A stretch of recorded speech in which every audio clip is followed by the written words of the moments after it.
بسم اللہ الرحمن الرحیم۔ السلام علیکم ورحمۃ اللہ وبرکاتہ۔ محترم ناظرین، جب بھی اذان ہو پوری توجہ کے ساتھ سنیں، اس کے بعد 4 کلمات کہنا نہ بھولیں، کیونکہ حدیث پاک کا مفہوم ہے جو اذان کے بعد یہ کلمات کہے وہ کون سے کلمات ہیں آگے چل کر میں آپ کے ساتھ عرض کرتی ہوں۔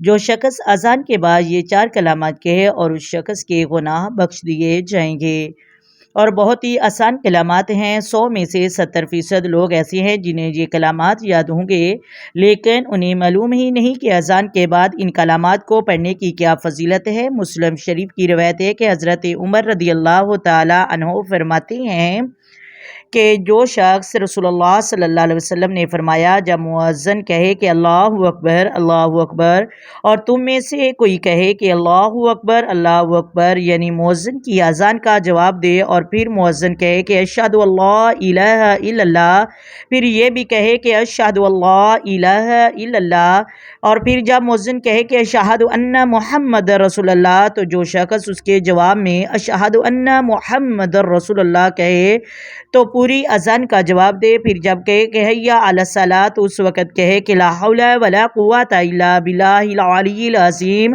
جب مؤذن کہے کہ حیا علی الفلاح، تو یہ بھی کہے کہ لا حول ولا قوۃ الا باللہ العلی العظیم۔ پھر جب مؤذن کہے کہ اللہ اکبر، تو پھر یہ بھی کہے کہ اللہ اکبر۔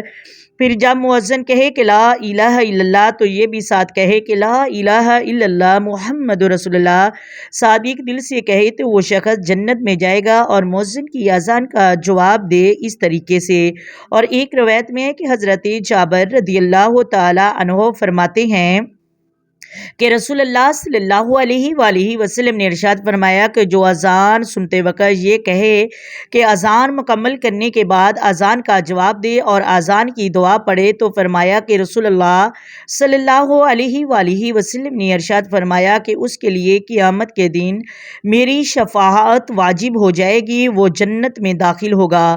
بخاری شریف کی روایت ہے کہ جو شخص اذان کے بعد یہ دعا پڑھے اور اس شخص کے لیے میری شفاعت واجب ہو جائے گی، قیامت کے دن وہی شخص جنت کا حقدار ہوگا جس کے لیے میرے اور آپ کے پیارے آقا مولا محمد مصطفیٰ صلی اللہ علیہ وآلہ وسلم کی شفاعت واجب ہوگی۔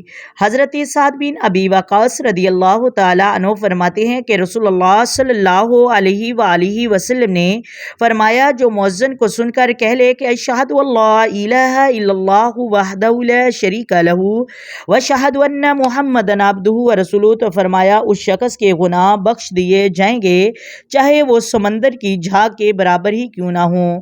اور جس کا ترجمہ ہے کہ میں گواہی دیتا ہوں کہ اللہ کے سوا کوئی معبود نہیں، اس کا کوئی شریک نہیں، یقیناً محمد صلی اللہ علیہ وآلہ وسلم اس کے بندے اور رسول ہیں، اور میں اللہ کی معبودیت اور محمد صلی اللہ علیہ وآلہ وسلم کی رسالت اور دین اسلام سے راضی ہوں۔